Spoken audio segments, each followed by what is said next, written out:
ಚಿಕ್ಕಬಳ್ಳಾಪುರ ನಗರದ ಸಂಸದ doctor K Sudhakar ಅವರ ಸ್ವಗೃಹದಲ್ಲಿ ನಡೆದ ಸುದ್ದಿಗೋಷ್ಠಿಯಲ್ಲಿ ವಿರೋಧ ಪಕ್ಷದ ನಾಯಕ ಆರ್ ಅಶೋಕ್ ಮಾತನಾಡಿ, ಸರ್ ಎಂವಿ ಅವರು ಓದಿದ ಶಾಲೆಗೆ ಸುಮಾರು 120 ವರ್ಷಗಳ ಇತಿಹಾಸವಿದೆ. ಪಹಣಿ ಬದಲಾವಣೆಗೆ ಅಧಿಕಾರ ಕೊಟ್ಟವರು ಯಾರು? ಸರ್ ಎಂವಿ ಓದಿದ ಶಾಲೆಗೆ ಕಾಂಗ್ರೆಸ್ ಕನ್ನ ಹಾಕಿದೆ. ಅಲ್ಲಿ ಹಾಕಿರುವ ಹಸಿರು ಬಾವುಟವನ್ನ 15 ದಿನದಲ್ಲಿ ತೆಗೆಯಬೇಕು, ಇಲ್ಲವಾದಲ್ಲಿ ನಾವೇ ತೆಗೆಯುತ್ತೇವೆ. ಕಾನೂನು ಹದಗೆಟ್ಟರೆ ಕಾಂಗ್ರೆಸ್ಸೇ ನೇರ ಕಾರಣ ಎಂದರು. ನೋಡಪ್ಪ, ಇದು ಪೂಜೆ ಮಾಡ್ತಾವ್ರೆ, ಇದು ಪೂಜೆ ಮಾಡ್ತಾವ್ರೆ ನೋಡಿ. ಅಲ್ಲಿ ಅದಕ್ಕೆ ಒಂದು ಹಸಿರು ಹಾಕವ್ರು ನೋಡಿ. ಸಂಬಂಧ ಇಲ್ಲಿ ಫ್ಲಾಗ್ ನೋಡಿ, ಉತ್ತಕ್ಕೆ ಪೂಜೆ ಮಾಡೋದು ನಾವು ಅವರ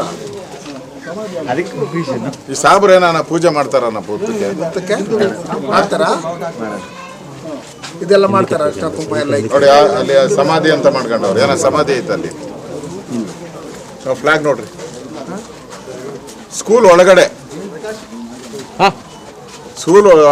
ಫ್ಲಾಗ್ ಹಾಯಿಸಿ ಮಾಡ್ಗವ್ರು. ದೇವಸ್ಥಾನಗಳಿಗೆ ವಕ್ಫ್ ಎಂದು ಬರೆದಿದ್ದಾರೆ. ಅಲ್ಪಸಂಖ್ಯಾತರನ್ನ ಓಲೈಸುವ ಕೆಲಸ ಮಾಡ್ತಿದ್ದಾರೆ.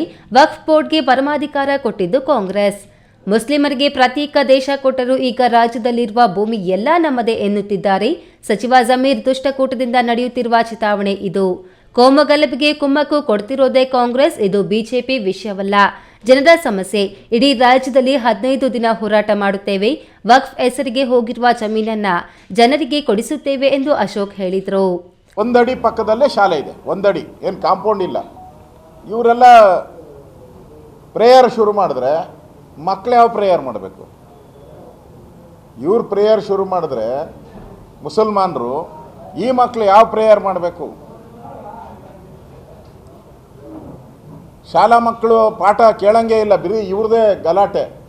ಅದಲ್ದಿರ ಎಲ್ಲಿ ಧ್ವಜಸ್ತಂಭ ಹಾರಾಟ ಮಾಡಿ ರಾಷ್ಟ್ರಧ್ವಜ ಹಾರಿಸ್ಬೇಕಾಗಿತ್ತು ನಾವು, ಅಲ್ಲಿ ಮುಸಲ್ಮಾನರ ಧ್ವಜ ಹಾರಿಸ್ಬಿಟ್ಟಿದ್ದಾರೆ. ಅಲ್ಲಿ ಒಂದು ನಾಗರ ಕಟ್ಟೆ ಇದೆ, ನಾಗರ ಹುತ್ತ ಇದೆ. ಅಲ್ಲಿ ದಿನನಿತ್ಯ ಹಳ್ಳಿ ಜನ ಬಂದು ನಾಗರ ಹುತ್ತಕ್ಕೆ ಪೂಜೆ ಮಾಡ್ತಾವ್ರೆ. ಆ ಹುತ್ತದ ಮೇಲೆ ಇವರು ಕಾಂಪೌಂಡ್ ಹಾಕ್ಬಿಟ್ಟು ಇದು ವಕ್ಫ್ ಬೋರ್ಡ್ ಅಂತ ಹಾಕವ್ರೆ. ಶಾಲೆ ಮಧ್ಯ ಅಲ್ಲೊಂದು ಗೋರಿನೂ ಸೃಷ್ಟಿ ಮಾಡವ್ರೆ. ಯಾವನ ಸತ್ತ, ಯಾವಾಗ ತಂದು ಗೋರಿ ಹಾಕಿದ್ರು? ಇದಕ್ಕೆಲ್ಲ ಶಾಲೆ ಒಳಗಡೆ ಗೋರಿ ಹಾಕೋಕ್ಕೆ ಯಾವನ ಅನುಮತಿ ಕೊಟ್ಟವನು ಯಾರು? ಈ ಪಾಣಿನ ಬದಲಾವಣೆ ಮಾಡೋಕ್ಕೆ ಯಾರು ಅನುಮತಿ ಕೊಟ್ಟರು? ವಿಶ್ವೇಶ್ವರಯ್ಯನವರು ಈ ನಾಡು ಕಂಡಂಥ, ದೇಶ ಕಂಡಂಥ ಒಬ್ಬ ವಿಜ್ಞಾನಿ. ಇಡೀ ರಾಜ್ಯದಲ್ಲಿ ಎಲ್ಲೆಲ್ಲಿ ಈ ಥರ ಆಗಿದೆಯೋ, ರೈತರು, ದೇವಾಲಯಗಳು, ಸ್ಕೂಲು, ದಯವಿಟ್ಟು ಎಚ್ಚರಗೊಳ್ಳಿ. ನೀವು ನಮಗೆ ತಿಳಿಸಿದ್ರೆ ನಾವು ನಿಮ್ಮ ಪರವಾಗಿ, ಇಡೀ ರಾಜ್ಯದ ರೈತರ ಪರವಾಗಿ, ಶಾಲೆಗಳ ಪರವಾಗಿ ನಾವು ನಿಲ್ತೀರಿ. ಹೋರಾಟ ಮಾಡಿ ಆ ಕಬಳಿಕೆ ಮಾಡಿರೋವಂಥ ಜಮೀನೇನಿದೆ, ಈ ವಕ್ಫ್ ಬೋರ್ಡ್, ಅದನ್ನು ವಾಪಸ್ ಅವ್ರಿಗೆ ತಲುಪಿಸೋವರೆಗೂ ನಾವು ಕೆಲಸ ಮಾಡ್ತೀರಿ. ಇದನ್ನು ವಿಧಾನಸಭೆಯಲ್ಲಿ, ಬೆಳಗಾವಿಯಲ್ಲಿ ನಡೆಯುವಂಥ 9ನೇ ತಾರೀಕು ವಿಧಾನಸಭಾ ಅಧಿವೇಶನದಲ್ಲಿ ಮೊದಲ ವಿಚಾರವಾಗಿ ಇದನ್ನು ತೆಗೆದುಕೊಳ್ತೀರಿ. ರಾಜ್ಯದ ಜನ ಆತಂಕದಲ್ಲಿದ್ದಾರೆ, ಭಯದಲ್ಲಿದ್ದಾರೆ. ಮಾಜಿ ಸಂಸದ ಮುನಿಸ್ವಾಮಿ ಮಾತನಾಡಿ, ಚಿಂತಾಮಣಿ ಡಾಕ್ಟರ್ ಎಂಸಿ ಸುಧಾಕರ್ ಅವರಿಗೆ ಕೆಎಚ್ ಮುನಿಯಪ್ಪ ಅವರನ್ನ ಸೋಲಿಸಬೇಕಿತ್ತು. ಅವರು ಕೂಡ ಆಗ ಬಿಜೆಪಿಗೆ ಬರುವ ತಯಾರಿ ನಡೆಸಿದ್ರು. ಹೀಗಾಗಿ ಚುನಾವಣೆಯಲ್ಲಿ ನನ್ನನ್ನು ಬೆಂಬಲಿಸಿದ್ದರು. ಆದರೆ ಕಾಂಗ್ರೆಸ್ನಿಂದ ಗೆದ್ದ ನಂತರ ಮುಸ್ಲಿಮರ ಜೊತೆಗೆ ಹಾಕಿಕೊಂಡು ಅವರ ಪರವಾಗಿ ಕೆಲಸ ಮಾಡ್ತಿದ್ದಾರೆ. ನಿಮ್ಮನ್ನು ಎದುರು ಹಾಕಿಕೊಂಡು ನಾನು ಸೋತಿದ್ದೇನೆ. ಇನ್ಮುಂದೆ ನಿಮ್ಮ ಪರವಾಗಿ ಇರುತ್ತೇನೆ ಎಂದು ಹಿಂದೂಗಳ ವಿರುದ್ಧ ಕೆಲಸ ಮಾಡ್ತಿದ್ದಾರೆ ಎಂದು ಆರೋಪಿಸಿದರು. ಭಾರತೀಯ ಜನತಾ ಪಾರ್ಟಿಯವರು ಡ್ರಾಮಾ ಗೇಮ್ ಆಡಲ್ಲ. ಕೆಎಚ್ ಮುನಿಯಪ್ಪನ ಸೋಲಿಸ್ಬೇಕಂತೇಳಿ ಇದೇ ಟೀಮು 3 ಬಾರಿ ಪ್ರಯತ್ನ ಪಟ್ಟಿದ್ರು, ಆ ಪಕ್ಷದಲ್ಲೇ ಇದ್ದುಕೊಂಡು. ಆದರೆ ಅವ್ರಿಗೆ ಸರಿಯಾಗಿರ್ತಕ್ಕಂಥ ಅಭ್ಯರ್ಥಿ ಸಿಕ್ಕಿರಲಿಲ್ಲ. ಆದರೆ ನಾನು ಚುನಾವಣೆಗೆ ನಿಂತಹ ಸಂದರ್ಭದಲ್ಲಿ ಇವರು ಭಾರತೀಯ ಜನತಾ ಪಾರ್ಟಿಗೆ ಬರ್ತೀರಿ ಅಂತೇಳಿ ಕಾರ್ಯಕ್ರಮಗಳನ್ನು ಮಾಡಿರ್ತಕ್ಕಂಥದ್ದು. ಭಾರತೀಯ ಜನತಾ ಪಾರ್ಟಿ ಮುಖಂಡರುಗಳನ್ನ ಕರ್ಕೊಂಡ್ಬಂದು ದಯಾಸತ್ತಿ ನಾನು ಮುಂದೆ MLA ಆಗ್ತೀನಿ ಅನ್ನೋ ಲೆಕ್ಕಾಚಾರದಲ್ಲಿ ಹೇಳ್ಕೊಂಡು ನಮ್ಮಲ್ಲಿ ಅಶೋಕಣ್ಣರ ಹತ್ರನೂ ಒಂದಷ್ಟು ಕೆಲಸನೂ ಮಾಡಿಸ್ಕೊಂಡು ಬಿಜೆಪಿ ಅರ್ಥ ಆಯ್ತಾ, ಇದು ಮಾಡಿ ನರೇಂದ್ರ ಮೋದಿಜಿಯವ್ರ ಪರವಾದಂಥ ಅಲೆ ಇತ್ತು ಇಡೀ ದೇಶದಲ್ಲಿ. ಕೆಎಚ್ ಮುನಿಯಪ್ಪರನ್ನ ಸೋಲಿಸ್ಬೇಕನ್ನೋ ಒಂದು ಇದಿತ್ತು. ನಮ್ಮ ಸ್ಥಳೀಯನು ನಮ್ಮನೆ ಮಗನು ಅಂತ ಹೇಳಿ ನಮ್ಮ ಕೋಲಾರ ಲೋಕಸಭಾ ಕ್ಷೇತ್ರದಲ್ಲಿರ್ತಕ್ಕಂಥ ಜನರ ಆಶೀರ್ವಾದದಿಂದ ನಾವು ಗೆದ್ದಿರ್ತಕ್ಕಂಥದ್ದು.